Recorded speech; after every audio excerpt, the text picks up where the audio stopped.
there seems to be a growing trend in Hollywood now where there's a lot of prominent product placement. It's a partnership between the companies and the film. The companies will put their product prominently in the film, and the film will receive budget support as a result of advertising. How do you, as a filmmaker, feel about this growing trend? Bullshit. That's how I feel. Total fucking bullshit.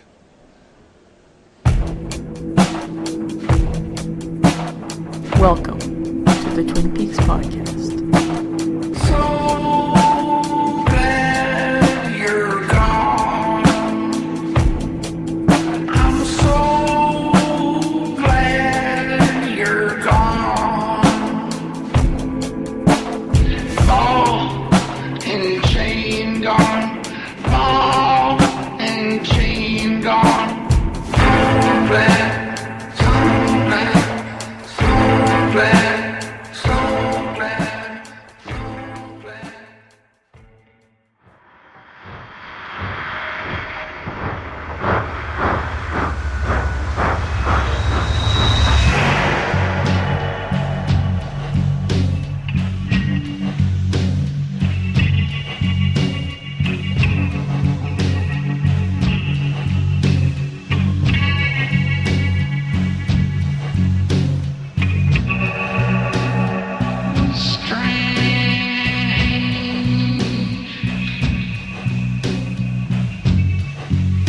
What love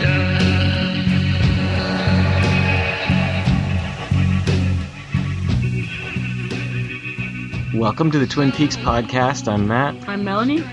I'm Brad. and Caitlin is not here as of yet. She may join us later. We don't know where she is. She couldn't take it. I can't really blame her. And today we've got two past guest hosts. We've got Graeme, who was on not Mulholland Drive, Blue Velvet. Blue Velvet. Hello. Hello, Graeme. Hello. And we've got Jake, who did our pilot rewatch with us. European one.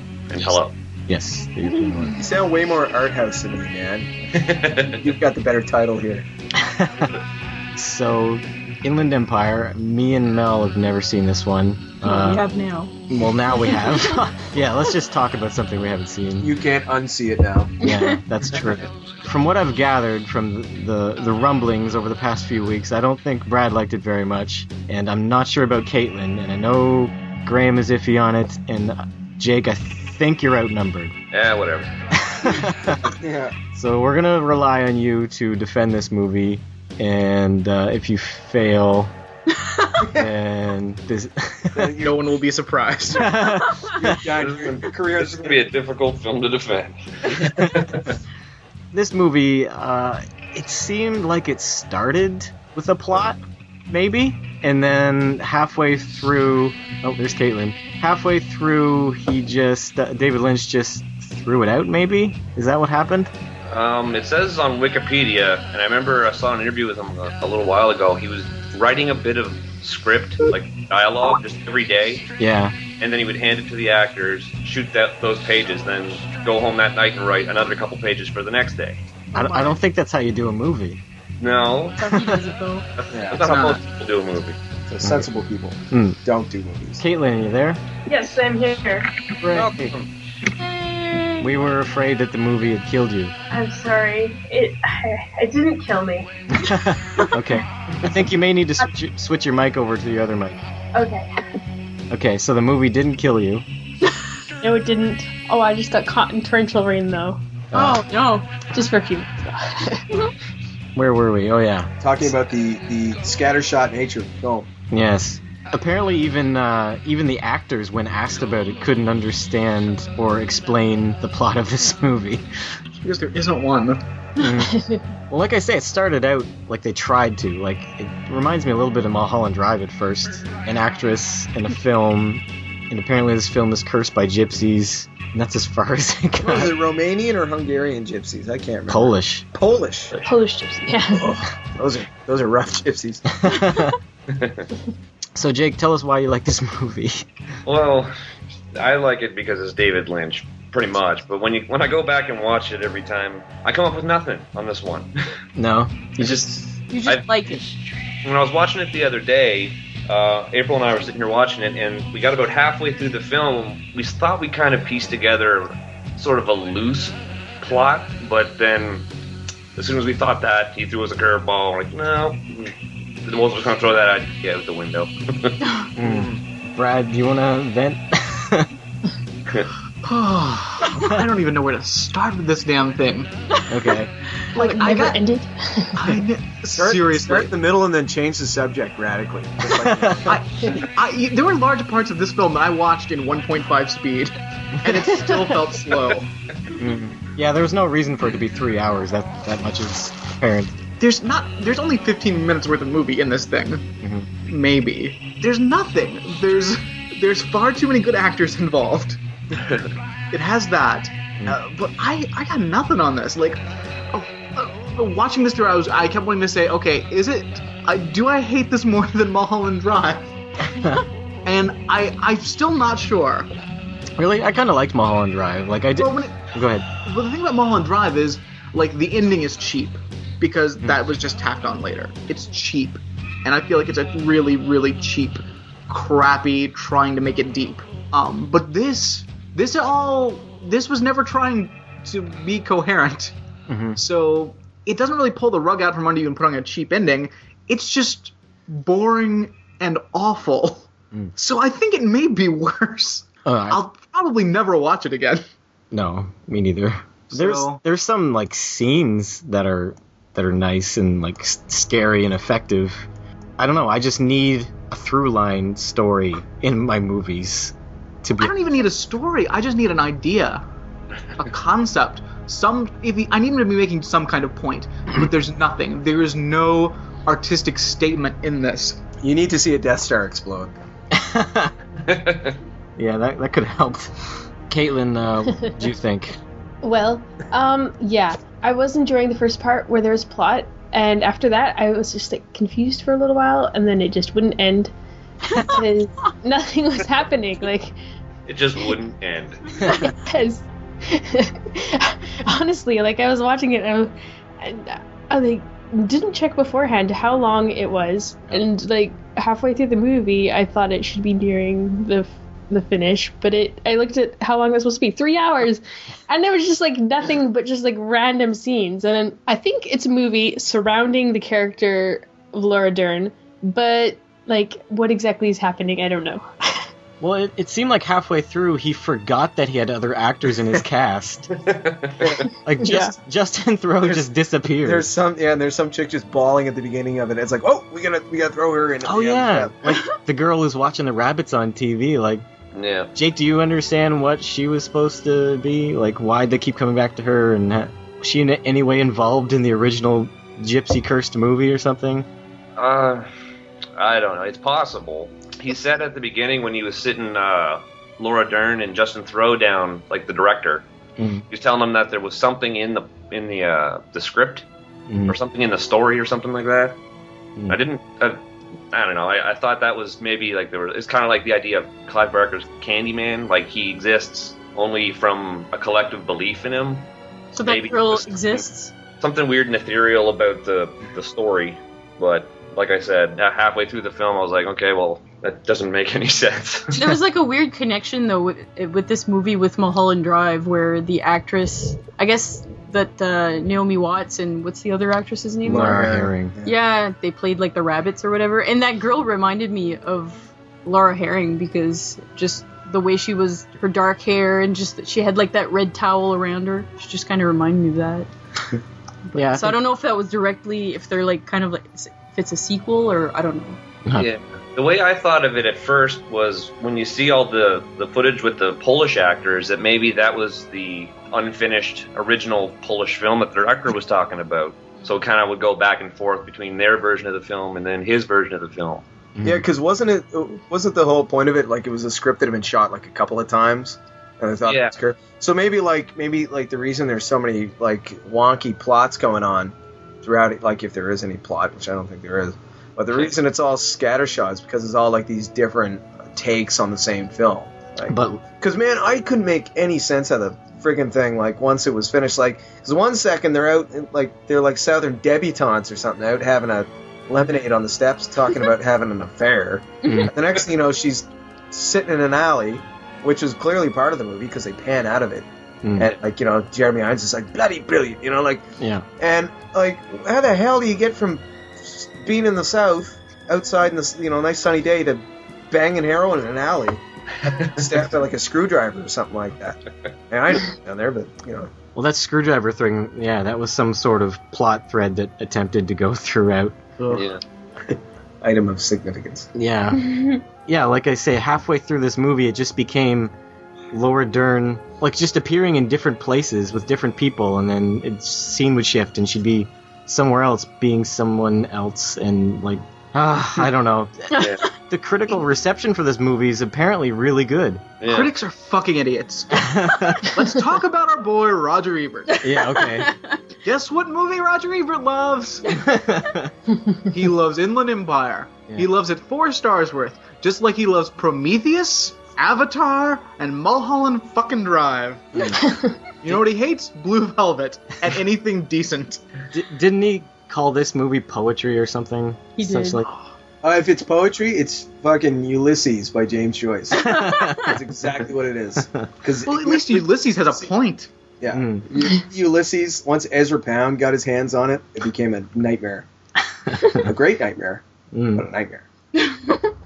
I feel like there's all these fucking people that want to think they're smart and think that it's, oh, this is so deep because I don't understand it, so it must be really intelligent and deep, and oh, it's so brave. Fuck that. This is a piece of shit. I love when people refer to things as brave.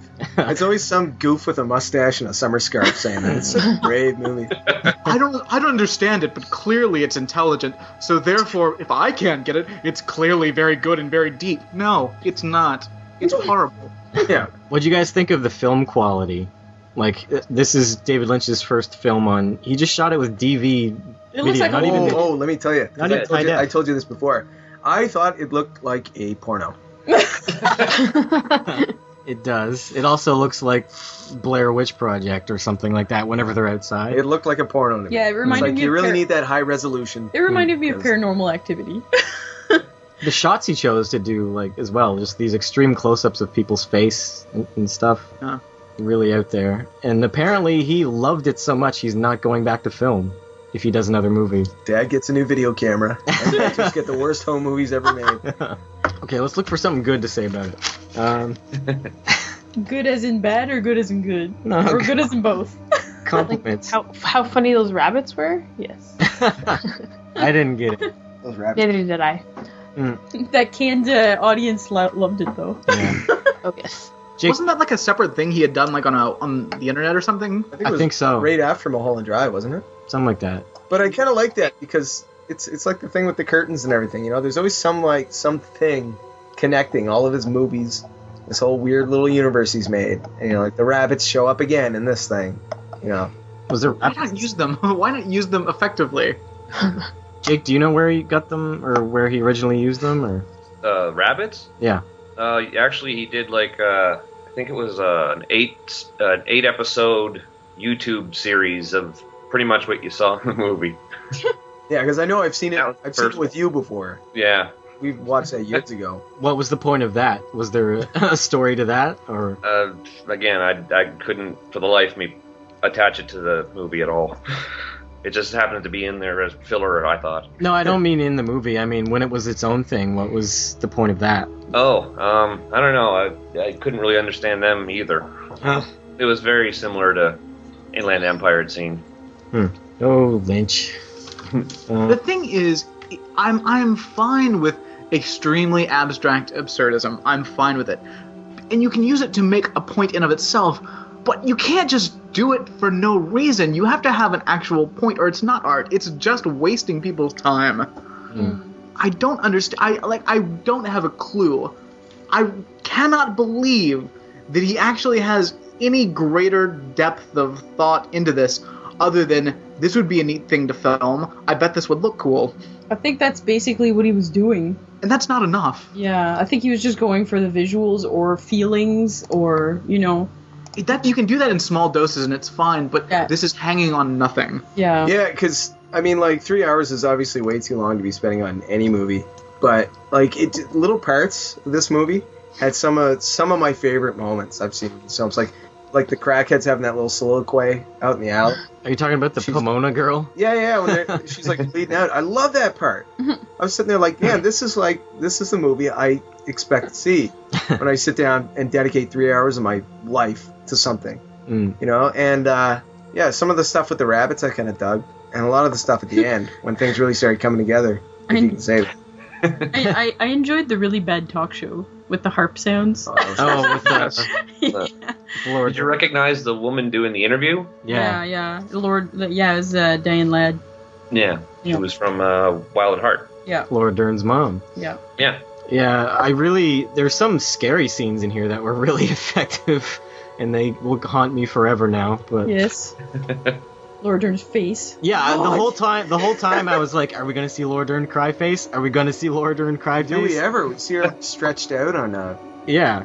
freaking ghoul's face. Yeah, at one point there was like a half cry face. I was like, aw, and then I almost had it, and then near the end, it's just BAM! Laura Dern cry face, like stretched out like a clown over some guy, and like, Oh, I never want to see that again.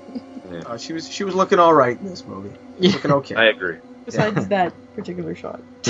Was there anything that you enjoyed about it, Caitlin? Well, okay. So, I've heard the thought about, like, the rest of the movie after this seemingly plotless part as, like, kind of just the fractured character of... What's the character name of Laura Dern in this one? I forget already. I think it's Susan, I think. Nikki. Well, no, Nikki? but Susan was her name in her movie or her role High and Blue Tomorrows, but her actor was supposed to be Nikki. Okay, so like Nikki's character gets really involved in this role, but then she kind of sort of takes on the character of Susan too much, and her sort of psyche gets fractured. Her mind kind of is all over the place, and she becomes kind of lost in who she is. And so that kind of makes sense to me if I look at the movie that way. And yeah, but there were, like was mentioned, there are just bits of like the random like sketches that I liked. Like I liked the ones kind of in the hotel room with like all the girls or the prostitutes, I assume. And there was also when she was talking about her character or what the thing she did with someone who's like a therapist or a psychologist or something. I thought that was a really interesting part. Just that character had interesting stories, at least. Yeah. The girl with the bruise in her lip. Mm-hmm. Yeah. Oh yeah, the girl you brought up, the girls in the room. Nell seemed to think that one of the one that showed her boobs. Nell seemed to think that was David Lynch's wife. Do you know anything about that, Jake? Don't know if he's married. He's got. No, he is married. He's married to her, and they just had a kid together. How do you know when that's her? Because I've heard about it before. Okay. Yeah. We should probably check on that before we say conclusively that the one that showed her boobs is his wife. There's a lot of girls in this. It might have been like a wife audition. Yeah. It seems like a bit of a news radio plot or something like that. Wow. Yeah, maybe they weren't married at the time, and she showed her boobs, so she won. She gets to be his wife. Yeah, one lucky lady. Will you marry me? Yeah. God. I did like Laura Dern's outfits in this movie. I thought she dressed really nice. She had nice dresses, and I don't know. I agree. Yeah. Yeah. Yeah. Yeah. I thought Laura Dern did a good job for what she was given. Yeah. Or In the individual scenes, she was good, but apparently David Lynch wanted her to get an Oscar for this, and he campaigned for it by having a cow stand somewhere in Los Angeles with a sign. Oh man. I don't know. Yeah.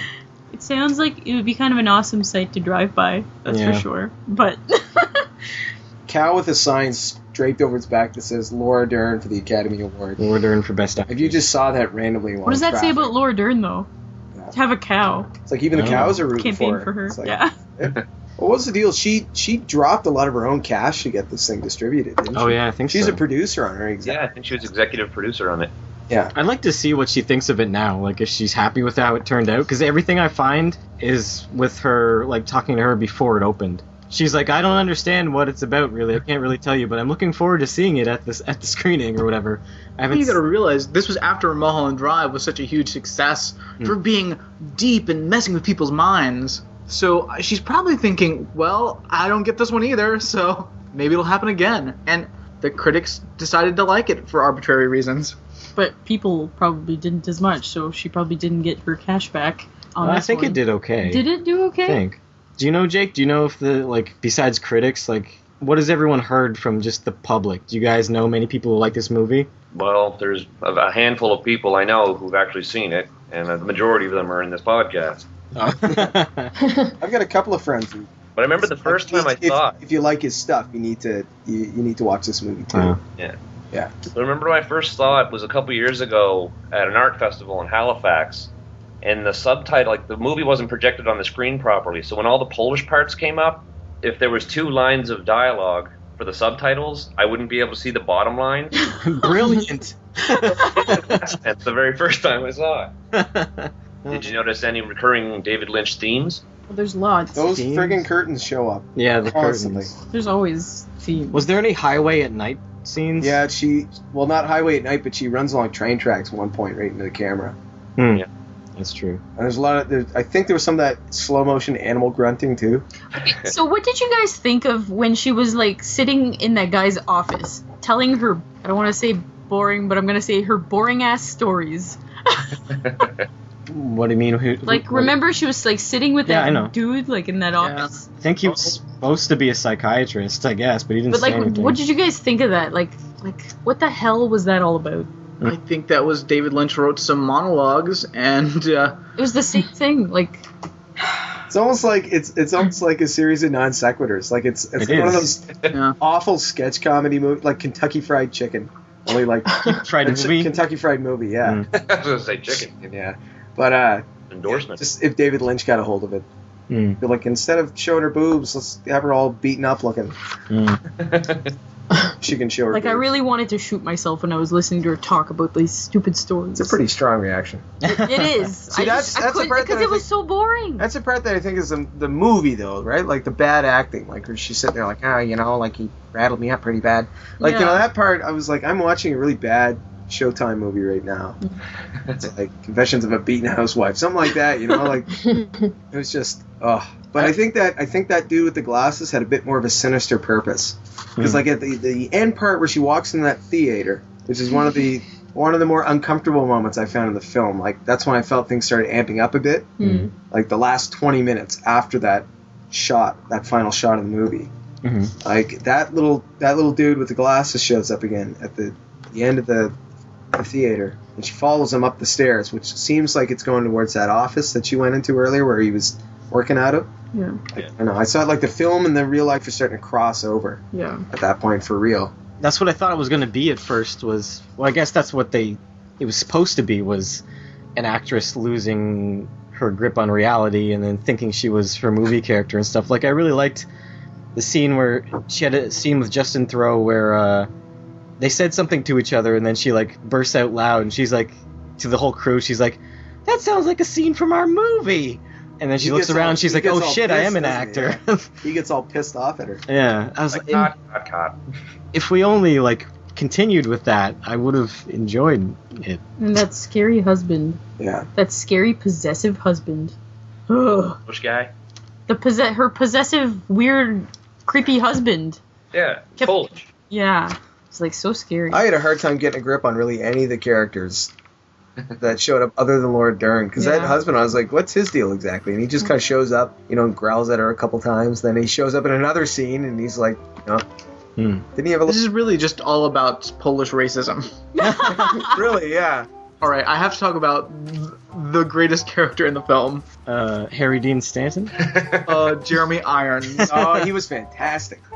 Because I love Jeremy Irons because I know a lot about Jeremy Irons, because I know somebody that was a personal assistant for Jeremy Irons. And he's a crazy person. Oh, wow. How so? Well, there, end of the year, holiday times, a lot of people give their personal assistant a bonus for the holidays. Mm-hmm.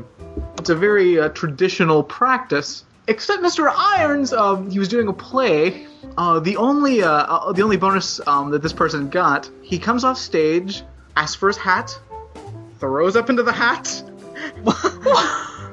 Take care of this. That was the closest thing he got to a bonus that year. Because Jeremy Irons is a crazed alcoholic. Wow. Here's a hatful of vomit. Merry Christmas. Feed your family with this. Come full. Feed your awful children. This hatful of puke. I know you're quite looking forward to your bonus this year. And I have it for you now. Voice, you gotta put your teeth in there. Like, oh, come on. Yeah. Kenneth. Yeah. I need you here now. I have something for you. It's a hat of my vomit. You'll take this and treasure it for all your days. Jeremy Irons did a audiobook for Lolita, and somehow I acquired it, and like, so all of my music is on my iPod, including all my ebooks. And when I put my music on shuffle on my iPod, Lolita comes up like, I'd say 20% of the time in all my music. So I hear Jeremy Irons reading this like randomly all the time. Every time I think of Jeremy Irons, I think of that episode of The Simpsons where Lisa's forced to do an anagram at like gunpoint. It's like, Jeremy Irons. She goes, Jeremy's Iron. Every time I see him, that's what I think of. Jeremy's Iron. You gotta love the guy. He's insane. And it shows. I like how, what's his face was in there for one scene. Who was it? Lynn H. Macy? Yeah. Oh, yeah. The announcer. What's the point?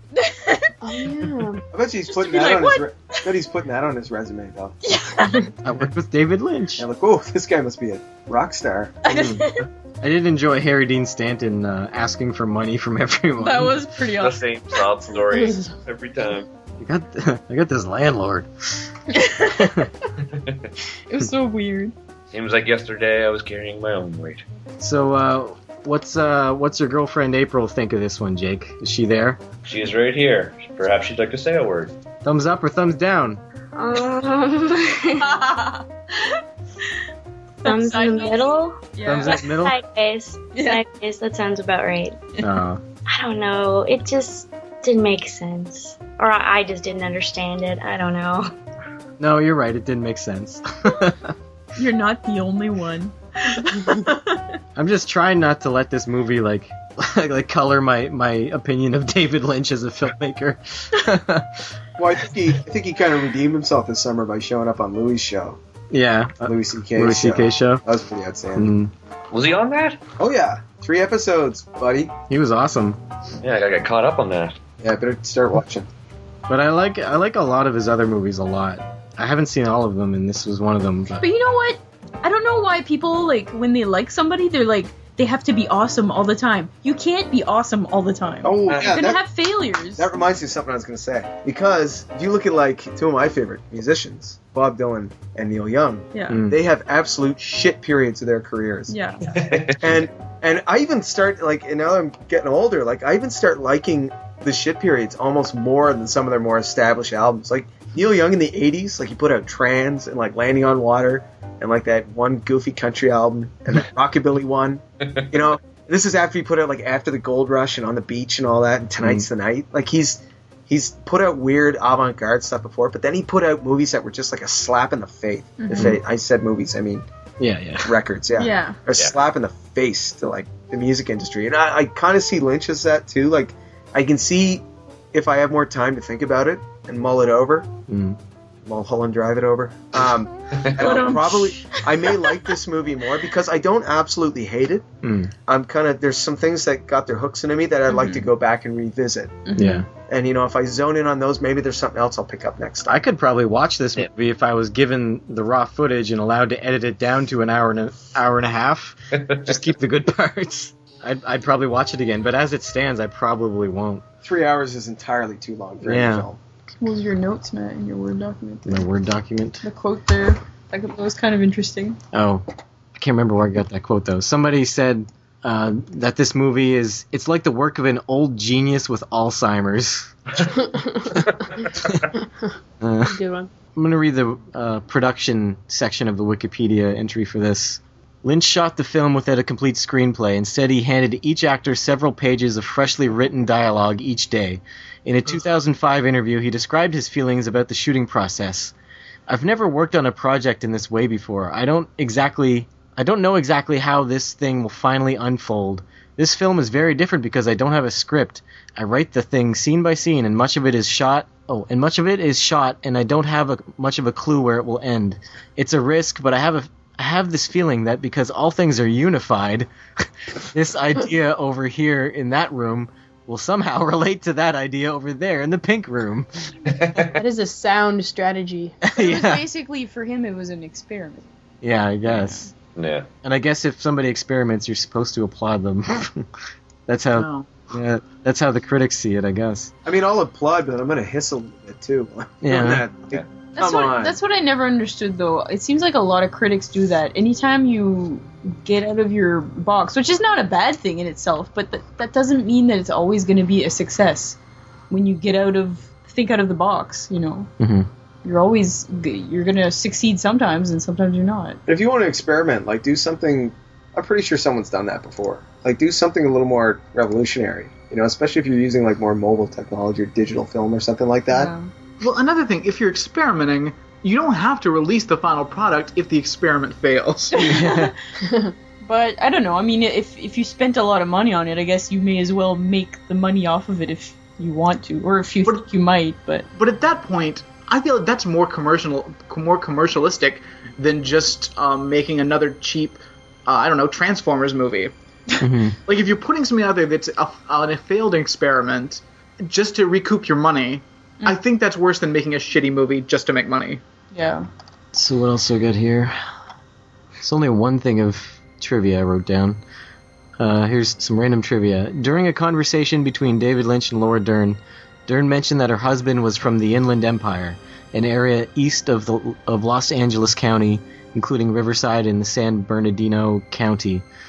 Lynch confesses he stopped listening to what she was saying because he loved the sound of the words Inland Empire, and finally decided on those words as the title of this movie. Because, quote, I like the word inland, and I like the word empire, end quote. Sometimes he's not so deep. He's very rarely very deep. No. He's often good, but he's rarely that deep. So, Brad, do you think this movie will taint your opinion of David Lynch for future films or even past things you've seen? No. No? Good. Why would it? Because this is, I think, and this is another reason I hate critics, I think everything has to be judged on its own merits. This movie, I don't know what the hell it's attempting to do, but it doesn't do it well. Every other thing will be judged on its own merits. I don't know why David Lynch did this, but I don't think it worked. All right. I think the future may be a little kinder to this movie than the present is right now. You're very optimistic. Well, I think he's going to put something else out, and then I'll maybe finally realize, Lynch has Alzheimer's or something like that for real. You know, like, we got to see what comes out after that, because we've seen what comes before, but this is really the last, aside from a bunch of cartoons he's done, this is the last thing he's done. Mm-hmm. Like, He said he's not interested in doing film right now. So. Yeah. But if he does something else, it's not going to make this better retroactively. I don't know. I think everything's contextual. What's the word I'm looking for? You got to view it within a certain context. Mm. You got to look at everything he's done leading up to this point. Well, I guess if you're viewing it as a continuation, all of his movies, which I don't think they are, but if that's the way you see it, then I guess that would be an interesting point of view. It's like I told you guys, the first time I watched The Big Lebowski, I had no idea what I was watching exactly. Yeah. And I had to go back and watch it a couple times afterwards. This is not quite so accessible or easy as The Big Lebowski. Like, it's 3 hours, and just the act of sitting down and watching it is just makes my stomach turn. Mm-hmm. But, you know, I'm open to the idea of watching it again. And, yeah. you know, I'll confess, like, I wasn't really paying attention to some parts of it because I was, like, working on a low-grade catnap in some parts. But, you know, I wouldn't mind going back and seeing if I can connect a few more dots, because some of those subtitles just raced right by me during it. And I was like, I wasn't even paying attention to that. Like, you know. Yeah, I admit, like, halfway through, I was getting bored as well, and I just started playing with my cat. See, I started reading the subtitles as Jeremy Irons. It was much more fun. Caitlin, do you have any more thoughts before we go to feedback? Nope, I just mirror your sentiments of boredom. Okay. Yeah. Jake? Actually, I was like, okay, now I'll just continue on the same thought. As I was watching it, it was I had to leave later the day for a trip, so I was like getting ready, and then I had everything finished, so I was watching Inland Empire, and like it made it seem like my afternoon like wouldn't end, and it turned into some sort of like Twilight reality, and it just did not make my day very pleasant watching the movie. My wife lasted 1 hour, I think. Yeah. And then called her quits. She just went to bed? I don't even think it was an hour. She was like, this is stupid. And then just wandered off into the ether. Jake, do you have any final words of praise for it before we move to feedback? Well, like I mentioned earlier, I thought it had a couple of recurring David Lynch themes in it. Like they had Laura Dern as the woman in trouble. Yeah. Like you'd see as Laura Palmer in Twin Peaks, or I'm blanking on another example here, but Isabella Rossellini in Blue Velvet. Blue Velvet. It's got a whole bunch of his actors, I'll call them. That's one thing I enjoy about Lynch films, is always like being on the lookout for, hey, that person was this and that. Yeah. Yeah, that's always fun. And I can only say I respect that he went out and tried to do an experiment with film. Like, maybe it failed, but I certainly enjoyed the attempt. Yeah. All right. So this email is from Ben Vilimek. All right, I'll just read this one. He says, "Hi guys, first of all, thanks for the podcast. The dynamic of the regular cast offers a pretty comprehensive view of Lynch. You have entertained... What? You have entertained... What?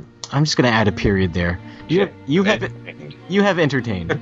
Inland Empire might be my favorite Lynch film. I was anticipating this movie for what seemed like years. The tagline, 'A Woman in Trouble,' only describes every Lynch movie, so it left a lot to the imagination. I scoured for any info I could find on the movie, watched the weird short preview thing, A Room to Dream, like 100 times. I took my girlfriend, her older brother, and his fiancé to this movie. They had never seen Lynch anything. Oh, God. Oh, no. They never spoke to me again. This was the second time I met my future brother-in-law, and this is the movie I take him to. It was the most awkward walkout of any movie ever. Oh, man. They actually didn't hate it, which is good, but I was still quite aware of what I just put them through. Now my brother-in-law and his wife are big Lynch fans and always get me awesome Lynch gifts for Christmas. Oh, well, that worked out for him. Everybody works. Yeah. This is already kind of long, but I do want to say a few things about the movie itself. It's a movie that every time I watch it, Inland Empire finds a new way to make me uncomfortable, the way any good Lynch film does. It manages to maintain tension for extreme lengths of time, for better or worse. Laura Dern's face made me jump and grab my girlfriend. It makes no sense and is essentially self-indulgent, and if you can accept those two things, you'll probably enjoy yourself. I've read theories saying this movie can be interpreted by using the Fibonacci number sequence. Oh, come the fuck on. Great. All the way to saying the game... What? All the way to saying the game follows the structure of a 50s board game called Locomotion? I'm sorry, David Lynch doesn't think about things that much. I refuse to believe he puts that much thought into getting out of bed in the morning. For me, it's just fun to try and piece together something that makes sense to me. But just because I don't really believe there is one definitive explanation for this movie doesn't mean I don't like looking for clues when I watch it. Most people hate it, and I understand. It's the best movie I recommend to no one. That's a good quote. Yeah. It's long, slow, confusing, and ugly. That should be the tagline for the movie, actually. The best movie you will recommend to no one. Yeah. But it's fun to talk about, and it always leaves me thinking about it afterwards. My enjoyment is no doubt tied my experience surrounding the film. If nothing else, seeing it in the theater made it far more intense. Thanks for the show. God, can you imagine seeing this in the theater? Ooh. I saw it in the theater. Any walkouts? Yeah, there were a few. Oh, any stay-ins? Me. You were the only one. You would have seen it in Halifax, right? Yeah. Oh, yeah, you would have had a bunch of NASCAD kids there. Yeah, they would have stayed for that. Yeah, a bunch of arts. Oh, I heard it's deadly. I have no idea what's going on. Brilliant. Here, Mel, you read this one. Oh, okay. Okay. To help Mel out, I'm writing this real slow. I hope it is helping. It seems to be, thank you, Harold. It seems that some people do not like Inland Empire. They claim that it is dense and confusing. I agree. But I don't care about the plot. Sure, there is a plot buried in there somewhere about an actress in a cursed production, but really, to me, it is just an opportunity for David Lynch to make a series of great scenes with Laura Dern and rabbits. Lynch continually amazes me with his ability to imbue any scene with his personal touch, so that it becomes unmistakably his. I would be happy having a flat screen TV hanging on my wall that just ran this movie nonstop on shuffle. Love, Harold Wallen. Thank you, Harold. Thanks. I agree. Like, David Lynch makes some good scenes in here, and parts of it are worth watching, but wouldn't you like it so much better if it made a bit more sense and those scenes were not effective? They weren't the entire movie, but they were, placed strategically in certain spots where they mattered. And on a side note, that TV hanging up there would be a great way to chase people out after a party. Yeah. Yes. You want me to tackle that one? Sure. I've always had a good reading voice. All right. This is from whom? What's the tag on this one? It is long. Good God. It's from Jeff Hill. Jeff Hill. Jeff Hill. Start right here. All right. Well. It's time for my feedback for Inland Empire, or what I like to call Operation Mindfuck. Wow, I just made a Queensrÿche reference. Nice. How fucking lame. I'm getting a swear heavy one here. And behind the times I am. Anyways, I think it's appropriate that it starts on a shot of bunnies, since it's just one rabbit hole after another. Seriously, I was waiting for one to come across the screen beating a bass drum with the words Energizer written on it.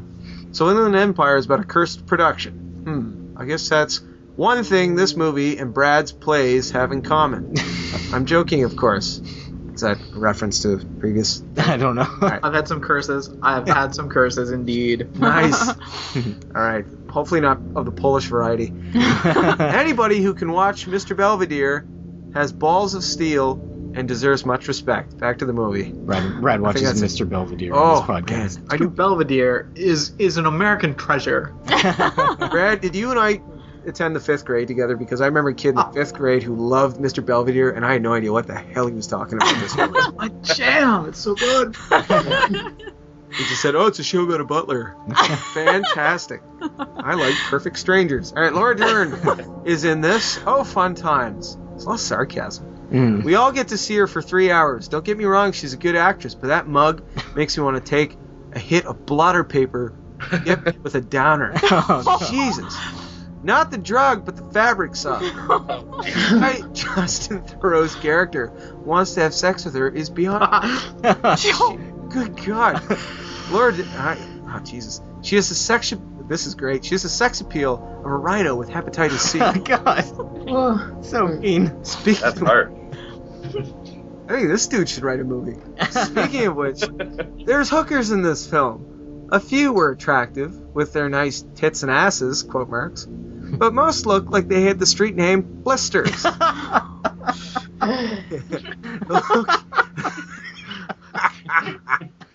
For a mediocre time, call Blisters. Oh, thank you.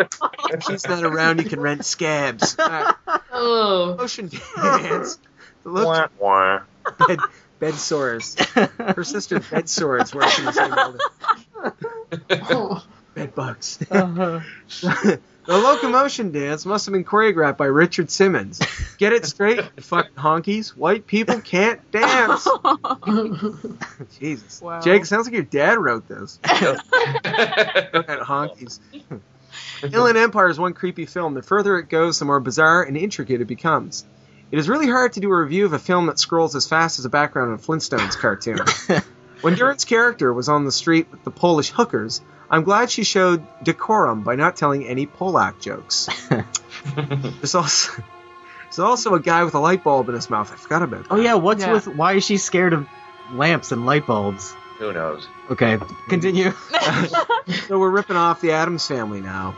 Should be another F and off there. Lynch also ripped off a much better mindbender of a movie called The Holy Mountain in one scene. I'll try not to spoil it, but I'll quote, move back camera, ... I thought only Quentin Tarantino and Seth MacFarlane did that kind of shit. seen as how they're just collage artists. That's very interesting. I like that analogy. But no, David Lynch is above that. He is the plaster of Paris. Maybe that's why his films are funded by the French. Oh shit, I forgot we had a frog on the podcast. La Cadienne, buddy. La Cadienne. It's okay, Mel. He didn't mean it. The French would not...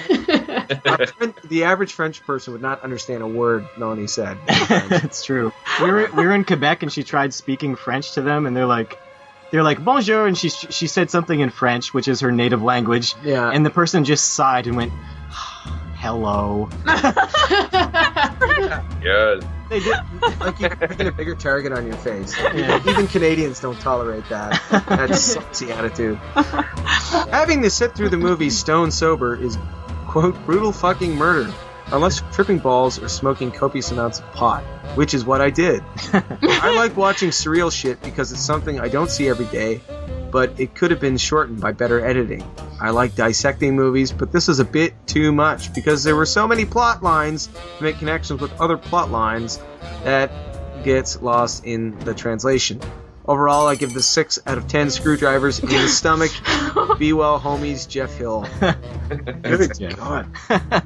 Write another novel, Jeff.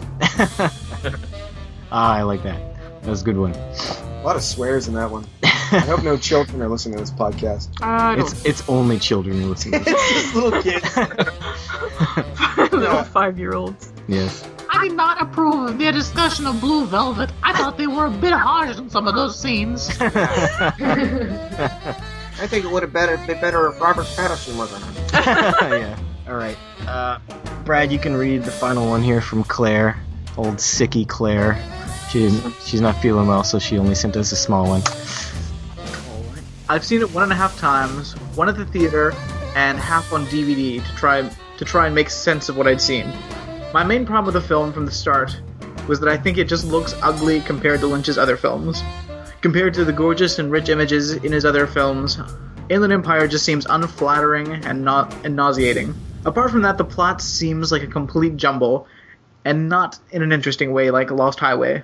The scene with the giant grinning Laura Dern balloon face will forever haunt my nightmares. Me too. My favorite bit of the film, ironically, is the very end, as it includes Nina Simone, a lumberjack, and a monkey, and these are all awesome things. Overall, I give it 3 dusty DVDs sitting on my shelf out of 10. Damning. Oh, that reminds me of something else that was on the Wikipedia. I did enjoy the credits though, but that might have just been because I was like, yes, it's over. Yeah.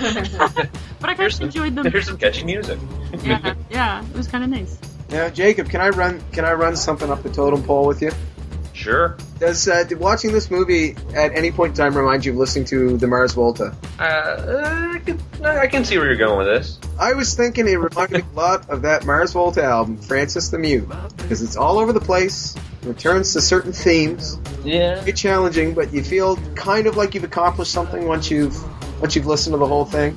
I don't think entertainment should be a slog that you have to get through and then feel achieved at the end. I disagree with you anymore. Here's a little bit. In an NPR Weekend Edition interview, Laura Dern recounted a conversation she had with one of the movie's new producers. He asked if Lynch was joking when he requested a one-legged woman, a monkey, and a lumberjack by 3:15. Quote, "Yeah, you're on a David Lynch movie, dude," Dern replied. "Sit back and enjoy the ride." Dern reported that by 4 p.m. they were shooting with the requested individuals. So weird. Could you imagine though, like having that amount of commanding that amount of authority Clout. that you can like actually get those things by the time that you need them? We also have we have a limerick here. Oh, you're gonna read that? Yes, I'm gonna read that. Okay. You're gonna explain where it came Matt's gonna from? mull it over first. Well, I request on the Facebook group that people send haikus or limericks because I was worried we would have nothing to discuss about this fucking movie. And so this is what we received. There once was an actress named Nikki. She was graceful, though her profession was tricky. There were times a whore or a murderous bore.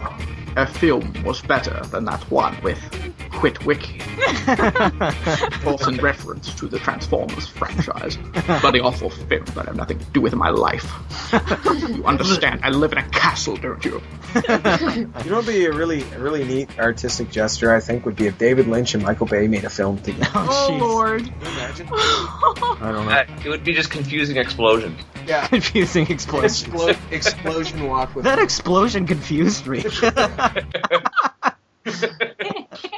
And then out of the explosion, I would ride off on a robotic CGI horse, hunting rabbit people with a fox. What that animatronic pigeon from Blue Velvet swooping down and like picking people up. The smooth jazz of Angelo Badalamenti. So anyone happen to take down any quotes? I got one. Okay. I do, yes. I'm sure everyone was thinking the same thing right at the very end when the one-legged woman shows up and she leans against the pole and goes, "Sweet."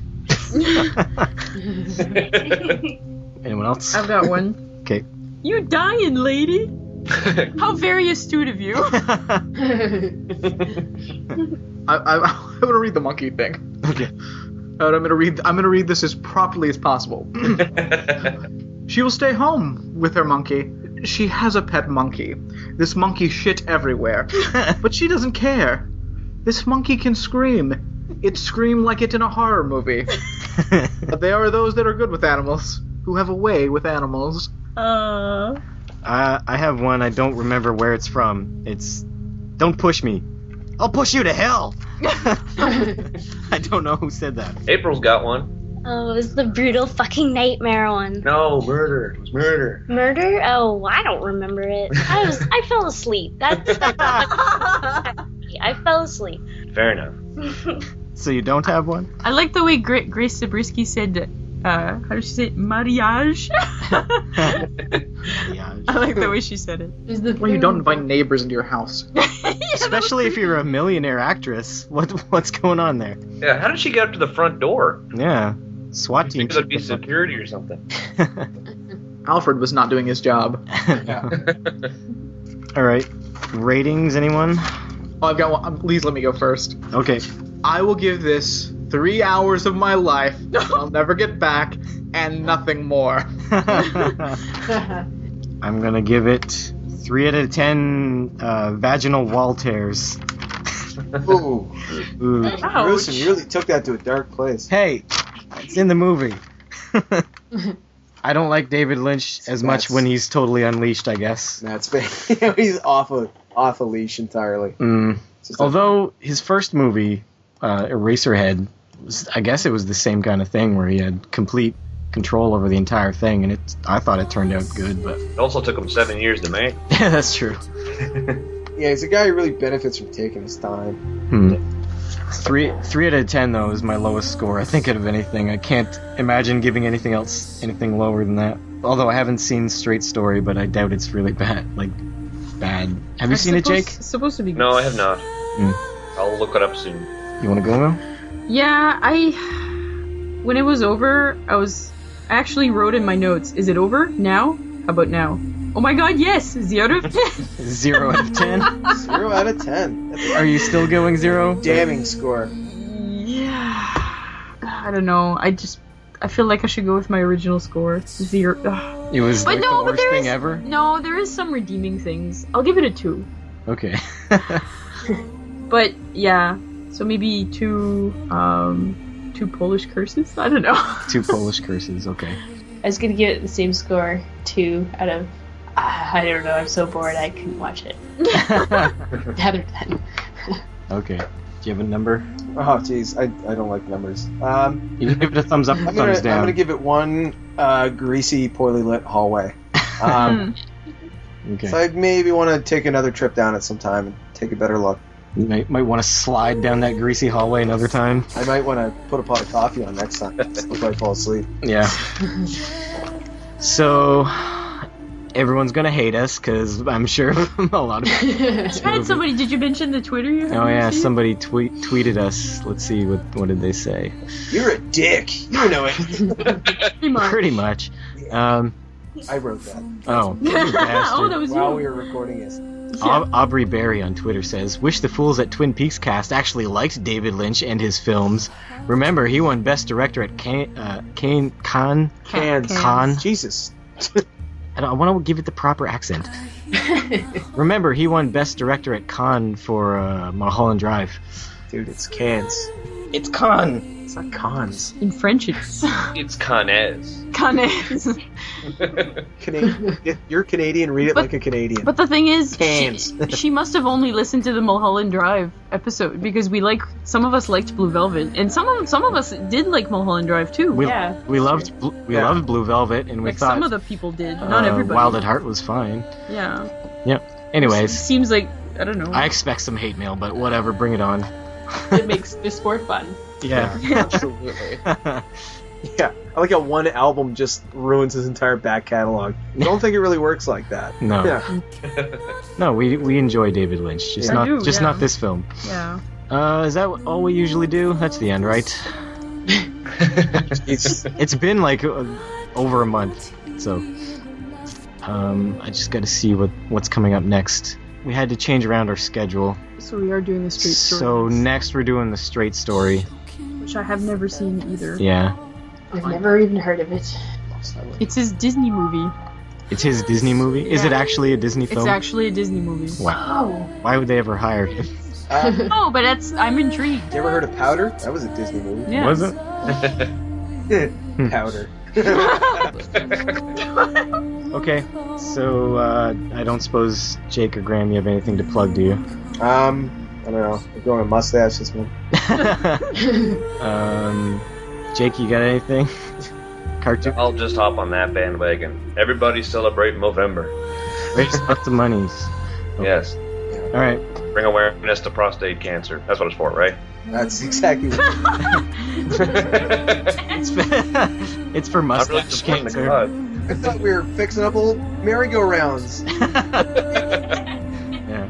Okay, Brad, you want to plug your podcast? What's been going on in Ramjack lately? Let's see. Well, by the time this comes out, we probably just finished Saved by the Bell, finally. Which means it's time to move on to the college years. Yeah, and probably some more Baywatch nights in the mix. But yeah, it's a fun-timed comedy podcast, so check it out. Also, we've just begun Intro to X-Files podcast, so fun. Check that out. Matt, are you on a competing X-Files podcast? No, I was on theirs. Oh, right on. I was just on as a guest earlier today. I see. Yes. Me and Mel were on episode 2. Check it out. I was thinking of starting up a competing podcast for the Twilight Zone, but... When are we going to do that Breaker High podcast? Ooh. Caitlin's in. Yeah. What a great show that was. High school in the high seas. Maybe someday. What did you make? What was your report card? It's nothing but high seas. All right, so we'll see y'all next time for the straight story. Bye, all. Bye. Bye. Ta-ta. Thanks for listening. Check us out on twitter.com/TwinPeaksCast. Search for the Twin Peaks Podcast group on Facebook. And visit us on twinpeakspodcast.blogspot.com. Email your feedback to twinpeakspodcast@gmail.com.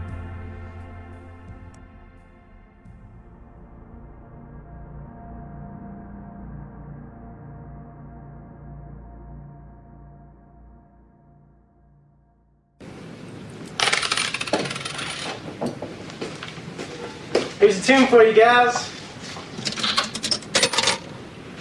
Okay.